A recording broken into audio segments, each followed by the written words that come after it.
दोस्तों नमस्कार। दोस्तों आपको जानकर ये हैरानी होगी कि जिस तरीके से माघ मेले का आयोजन प्रयागराज में किया जा रहा है, वहाँ पर आजकल नित्य नए विवाद खड़े हो रहे हैं। 18 तारीख से लेकर अब तक विवादों का जो लगातार एकदम शांत न होने के बजाय उसमें बढ़ोतरी होती चली जा रही है। आपको बता दें कि 18 तारीख को मौनी अमावस्या के दिन ज्योतिष पीठ के जो शंकराचार्य जगत गुरु शंकराचार्य प्रयागराज में अपने लगभग 200 अनुयायियों के साथ जब प्रयागराज पहुंचते हैं तो उनको पालकी उनके समर्थकों और उनकी पालकी को अंदर जाने से रोक दिया जाता है। कहा जाता है कि विशेष सुरक्षा व्यवस्था की वजह से उनकी पालकी को अंदर नहीं जाने दिया जा सकता। इस पर वाद विवाद खड़ा होता है और ये पुलिस कहती है कि अनुयायियों ने, उनके समर्थकों ने, उनके भक्तों ने पुलिस बैरिकेडिंग तोड़ने का प्रयास किया, भगदड़ मचाने का काम किया और व्यवस्था को तोड़ने का काम किया। इस वजह से वहाँ पर लाठीचार्ज करना पड़ा। वहाँ दूसरी तरफ शंकराचार्य जगत गुरु शंकराचार्य का कहना है कि पुलिस प्रशासन ने जिस तरीके से उनके समर्थकों, उनके अनुयायियों, उनके भक्तों और छोटे छोटे बच्चों को लाठियों से पीटा, उनकी शिखा पकड़कर जमीन पर घसीटा, जूतों और लातों से उनको मारा, ये ऐसा लगता है कि उनकी जान को खतरा है। ये सब उनकी हत्या कराने की वजह से किया जा रहा था।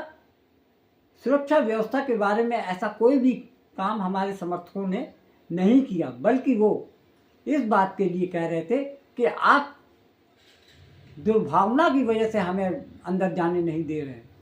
उनका कहना था कि पिछले साल जब महाकुंभ हुआ था तब भी शाही स्नान हुआ था और उनको शाही स्नान में जाने की अनुमति थी। वहीं दूसरी तरफ पुलिस प्रशासन और मेला प्रशासन कह रहे हैं कि जो मुक्तेश्वरानंद महाराज हैं वो उनसे बिना परमिशन दिए यहाँ आ गए। हैरानी की बात यह है कि इससे पहले कोई ऐसी परंपरा नहीं थी कि वहाँ साधु संतों के लिए कोई अनुमति मांगने की व्यवस्था की गई थी या उनसे कहा गया था कि आप अनुमति लेकर मेले में आएं। इस तरीके से देखा जा रहा है कि रोज मीडिया में कुछ ना कुछ ऐसा विवाद छिड़ रहा है जिससे कि ये मामला संभलने की बजाय कंट्रोल के बाहर होता जा रहा है। अब यह मामला सामाजिक या धार्मिक नहीं रह गया है, बल्कि ये एक राजनीतिक हो गया है, जहां एक तरफ सरकार और प्रशासन अभी मुक्तेश्वरानंद जी के खिलाफ में एक्शन लेते हुए दिख रहा है। उन्होंने एक नोटिस देकर शंकराचार्य जी से पूछा है कि आप 24 घंटे के अंदर ये साबित करें कि आप असली जगत गुरु हैं या नकली। इस बात को लेकर पूरे मीडिया क्या पूरे देश में चर्चा हो रही है कि अब क्या प्रशासन, जिला प्रशासन और अधिकारी साधु संतों के पदवी और उनकी उपाधि के बारे में जानकारी मांगेंगे। इस बात को लेकर मीडिया में खूब चर्चा हो रही है। सबसे बड़ी दिलचस्प बात यह है कि ये विवाद मीडिया को टीआरपी देने में बहुत कामयाब नजर आ रहा है। काले अंग्रेजों के द्वारा, इन मुगलों के द्वारा जो हिंदू हिंदू कहकर के सत्ता में आए हुए हैं, गुस्सा नहीं हो गया। हमारी माँ की हत्या बंद हो, हमारी यही मांग है और कोई दूसरी मांग नहीं है। हमारी डुबकी को देखकर ये करोड़ों जनता यहाँ पर आई हुई है और आप हमारे रास्ते को रोकते हैं और कहते हैं इन्होंने परमिशन नहीं लिया।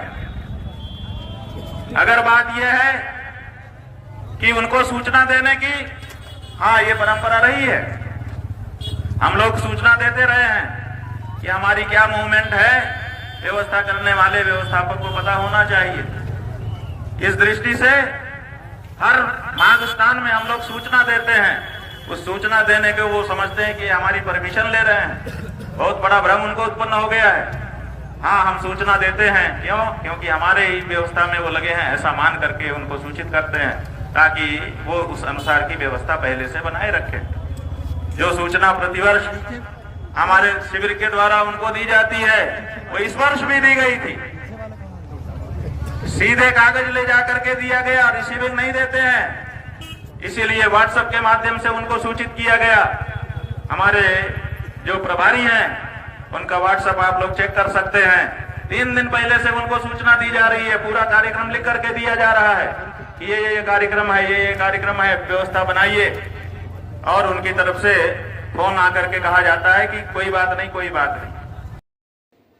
प्रयागराज में जो दुर्व्यवहार, बुरा बर्ताव और स्नान करने से रोकने पर संत समाज 2 भागों में बंट गया है। कुछ लोग जगत गुरु शंकराचार्य के समर्थन में खड़े हैं और ये कह रहे हैं कि जो सरकारें, जो दल हिंदू और हिंदुत्व के नाम पर देश में राज कर रही हैं, वो साधु संतों के अपमान करने से नहीं चूक रहे हैं। इस बात का ध्यान रखें कि सत्ता की शक्ति हमेशा एक सी नहीं रही है, ये इसमें बदलाव आता रहा है।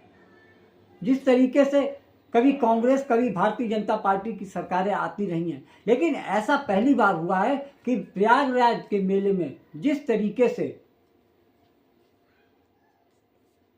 ज्योतिष लिंग के जगत गुरु शंकराचार्य अभिमुक्तेश्वरानंद जी के साथ में जिला प्रशासन और पुलिस अफसरों ने दुर्व्यवहार किया है, उससे साफ पता चल रहा है कि हिंदू राष्ट्र के नाम पर, हिंदुत्व के लिए जिस तरीके से सत्ताधारी दल जनता को बरगला कर सत्ता पर आ गया है, उससे साफ जाहिर हो रहा है कि सत्ता के लिए ये लोग धर्म का उपयोग कर रहे हैं।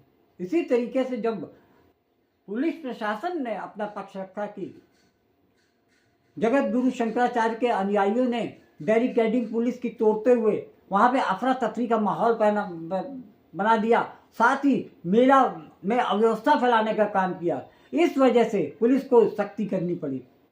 आपको एक वीडियो में देखने को मिलेगा किस तरीके से पुलिस अधिकारी स्वामी शंकराचार्य जी से सवाल जवाब कर रहे हैं और कह रहे हैं कि आपकी वजह से मेरा अव्यवस्था हो रहा है, आप अपने अनुयायियों को समझाइए, आपसे अनुरोध है कि आप अभी बाहर चले जाएं, मेले में न जाकर कहीं और जाएं। और उसके बाद कुछ सादा वर्दी में लोग सरस्वती अभिमुक्तेश्वरानंद जी को, उनकी पालकी को धक्का मारकर बाहर करते हुए दिख रहे हैं। इस तरीके से साफ जाहिर हो रहा है कि यहाँ पर अब धार्मिक दृष्टि या सामाजिक दृष्टि से ये प्रक्रिया या कार्य प्रणाली अपनाई जा रही है, यह केवल राजनीतिक हो रही है।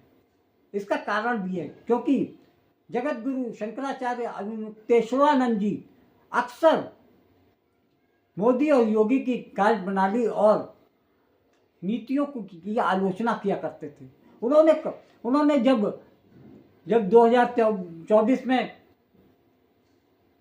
अयोध्या के राम मंदिर की स्थापना लोकार्पण किया जा रहा था, तब उन्होंने प्रधानमंत्री मोदी की कड़ी आलोचना करने के साथ साथ योगी की भी कड़ी आलोचना की थी। कारण ये था, उनका कहना था कि जिस तरीके से आधे अधूरे मंदिर का लोकार्पण किया जा रहा है वो संत समाज के हिसाब से ठीक नहीं है। उस समय भी संतों में 2 भाग हो गए थे, कुछ लोग सरकार और सत्ता के साथ खड़े दिख रहे थे तो कुछ लोग शंकराचार्य जी की बात का समर्थन कर रहे थे। ये देखा जा रहा है कि जिस तरीके से साधु संत और तथाकथित बाबा सरकार के समर्थन या सरकार राजनीति में एक्टिव हो रहे हैं, राजनीति के साथ खड़े दिख रहे हैं, ऐसे में जो सही मायने में संत समाज है वो काफ़ी दुखी नजर आ रहा है। उनको लग रहा है कि राजनीति से संतों को दूर रहना चाहिए। अभी हाल में ही माघ मेला में इस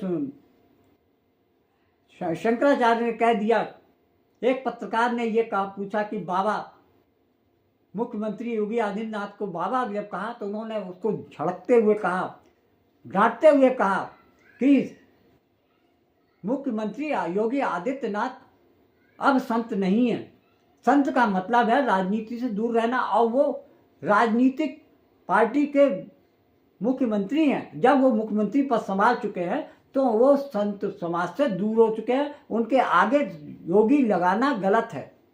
इस बयान से भी भारतीय जनता पार्टी और सरकार के जो चापलूस हैं उन्होंने साफ कर दिया कि अब वो अभिमुक्तेश्वरानंद जी के किसी भी मंशा को पूरा होना नहीं देंगे। और दिलचस्प बात यह है कि सोशल मीडिया पर अभिमुक्तेश्वरानंद जी के खिलाफ में काफ़ी भद्दी और गलत टिप्पणियां की जा रही हैं।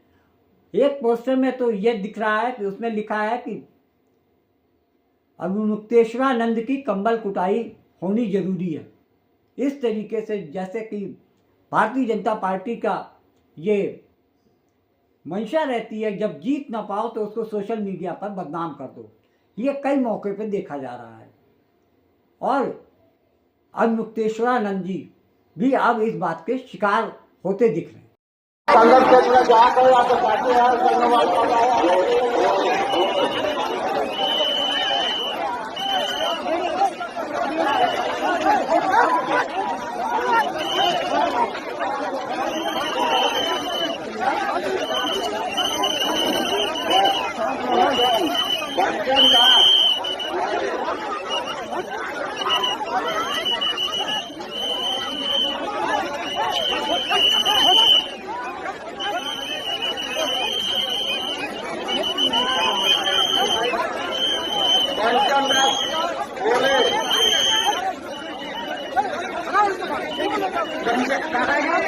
टावर के पास आ जाइए काका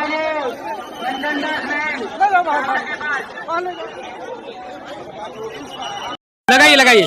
और ये शंकराचार्य जी को अब संगम नोद से अच्छे वाट मार के आगे भी ठेल दिया गया है।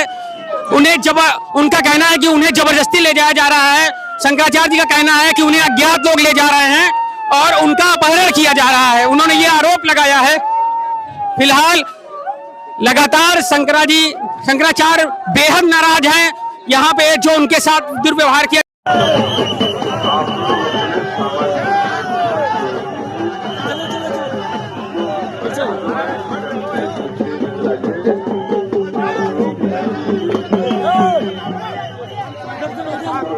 और जो भी श्रद्धालु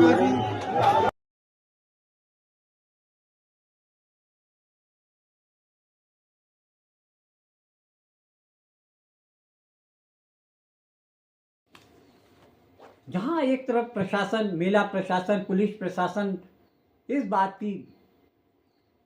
के लिए अभिमुक्तेश्वरानंद जी की आलोचना कर रहे हैं कि वो मेला व्यवस्था बिगाड़ने की कोशिश कर रहे हैं, उनकी पालकी को मेला स्थल या स्नान करने के लिए जाने से रोक देना भी प्रशासन का एक बहाना नजर आता है। एक तरफ अभिमुक्तेश्वरानंद जी को पालकी के साथ स्नान कराने से रोका जा रहा है, वहीं दूसरी तरफ सतुआ बाबा को उनके हजारों सैकड़ों के समर्थकों के साथ में जो वो अपने स्नान के लिए जाते हैं, तब पूरा प्रशासन, सरकार और मेला प्रबंधन उनकी ताबेदारी, उनकी चाकरी में लगा हुआ दिखता है।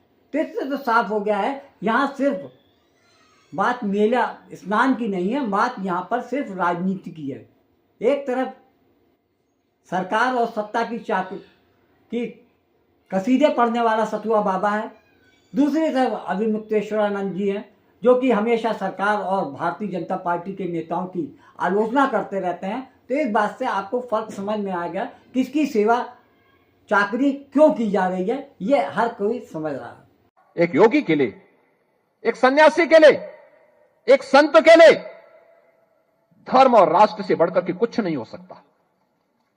यही उसके जीवन का ध्येय होना चाहिए। उसकी व्यक्तिगत प्रॉपर्टी कुछ नहीं होती, धर्म ही उसकी प्रॉपर्टी है, राष्ट्र ही उसका स्वाभिमान है। अगर कोई राष्ट्रीय स्वाभिमान को चुनौती देता है तो हमें खुल करके उसके सामने आकर के खड़ा हो जाना चाहिए, उसकी चुनौती का मुकाबला करने के लिए खड़ा होना चाहिए।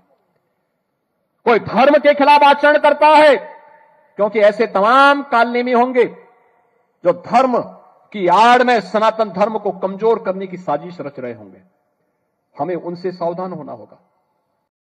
यही योगी जिसको आप लोग साधु संत कहते हो, हम तो हुमायूं का बेटा अकबर कहते हैं, हम तो औरंगजेब कहते हैं, ये नहीं है हिंदू कहने के लायक। ये मंदिर तोड़ने का समर्थन करने वाला आदमी है। 150 से ज्यादा मंदिर तोड़ दिए गए, एक शब्द नहीं निकला इसके मुंह से, इसलिए कि इसकी मुख्यमंत्री की गद्दी ना चली जाए। मुख्यमंत्री की गद्दी को महत्वपूर्ण समझने वाला पौराणिक मूर्तियों के सामने क्या हिंदू हो सकता है? वो सत्ता लुलूप है, वो हिंदू नहीं है। पूज्य शंकराचार्य जी के चरणों में प्रणाम है, वो बढ़िया स्नान करें, उनसे प्रार्थना है और यह विषय का समापन करें, ऐसे आग्रह। यही योगी जिसको आप लोग साधु संत कहते हो, हम तो हुमायूं का बेटा अकबर कहते हैं, हम तो औरंगजेब कहते हैं, ये नहीं है हिंदू कहने के लायक। ये मंदिर तोड़ने का समर्थन करने वाला आदमी है। 150 से ज्यादा मंदिर तोड़ दिए गए, एक शब्द नहीं निकला इसके मुंह से, इसलिए कि इसकी मुख्यमंत्री की गद्दी ना चली जाए। मुख्यमंत्री की गद्दी को महत्वपूर्ण समझने वाला पौराणिक मूर्तियों के सामने क्या हिंदू हो सकता है? वो सत्ता लुलूप है, वो हिंदू नहीं है।